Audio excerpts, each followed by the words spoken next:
নমস্কার। আমার কবিতা চ্যানেলে এটি আমার দ্বিতীয় কবিতা আমি পড়ছি।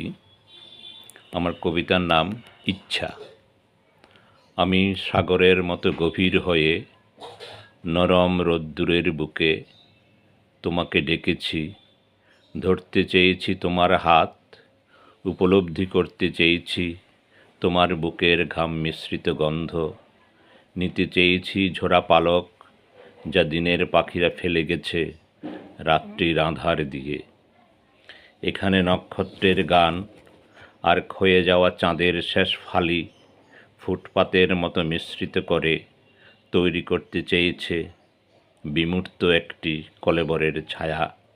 আমি এটাও দেখতে চেয়েছি, গুনতে চেয়েছি তোমার বুকের বন্দি মাছ, ইত্যাদি ইত্যাদি। কিন্তু তোমার সমস্ত দুয়ার কালো পর্দা দিয়ে ঢেকে দিলে, এমনকি প্রত্যেকটা জানালাও। নমস্কার।